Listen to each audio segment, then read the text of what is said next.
మనకి చూడండి, లోకంలో ప్రథమ నమస్కారం చేయించవలసి వస్తే అమ్మకి. మాతృదేవో భవ.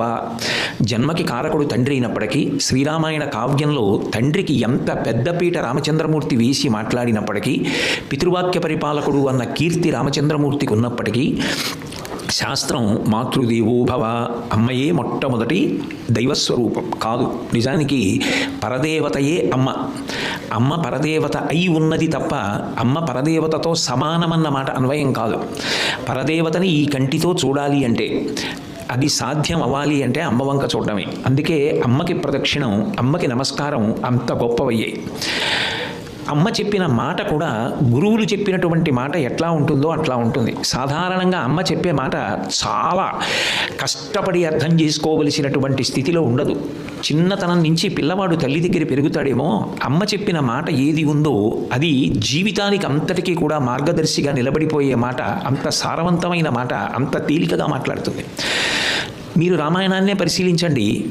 అంత గొప్పవాడు రామచంద్రమూర్తి కాగలిగాడు అంటే దానికి నిజానికి అమ్మ పెట్టిన సద్యన్నపు మూట కౌసల్యమా చెప్పినటువంటి మాట. యం పాలయసి ధర్మంత్వం ధృత్యాచనియమేనచ సవై రాఘవశార్దూల ధర్మస్వామభిరక్షతు. రామ, ఇంతకాలం నుంచి నువ్వు ధర్మాన్ని అనుష్ఠించావు, అది కూడా తిరుగులేని విశ్వాసంతో అనుష్ఠించావు. ధర్మాన్ని అనుష్ఠిస్తే ధర్మం కాపాడి తీరుతుందన్నది నీ యొక్క ధృతి, నీ పట్టుదల, నీ విశ్వాసం. ఇప్పుడు కూడా నువ్వు ఇదే ధర్మాన్ని ఇట్లాగే అనుష్ఠించాలి. ఇప్పుడు ఎందుకు చెప్పాలా మాట అంటే, తల్లే వద్దు, అరణ్యవాసం చెయ్యవద్దు అని చెప్పినప్పటికీ కూడా తండ్రిని సత్యమునందు నిలబెట్టడం పుత్రుడిగా నా ధర్మం కాబట్టి అరణ్యవాసానికి వెడతానని పుత్రధర్మాన్ని పాటించడానికి సిద్ధపడిన కొడుకును ఉద్దేశించి మాట్లాడుతున్న తల్లి, ధర్మాన్ని పాటించడంలో వ్యతిరేకమైన సందర్భాలు ఏర్పడినప్పుడు, ఘర్షణ ఏర్పడినప్పుడు తట్టుకుని నిలబడడం అంత తేలిక విషయం కాదు. ఇంతకాలం నువ్వు దశరథుడి కొడుకువి, జనక మహారాజు గారి అల్లుడివి, సీతమ్మకి భర్తవి, లక్ష్మణ భరత శత్రుఘ్నులకు అన్నగారివి, సుగుణాభిరాముడవు.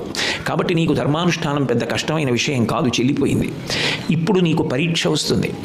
నువ్వు తండ్రిని సత్యవనందు నిలబెట్టడానికి అరణ్యవాసమునకు వెడతానని అంటున్నావు, మంచిదే.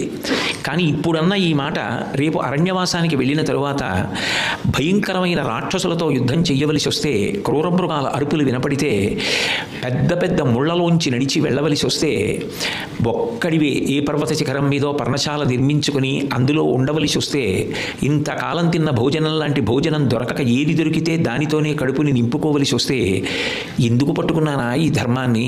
తిరగబడి మా నాన్నగారు చెప్పినట్టు యుద్ధం చేసి క్షాత్రధర్మం అని వంక చెప్పి మా నాన్నగారిని కారాగారంలో పెట్టి రాజ్యాధికారం అనుభవిస్తే అయిపోయేది కదా అని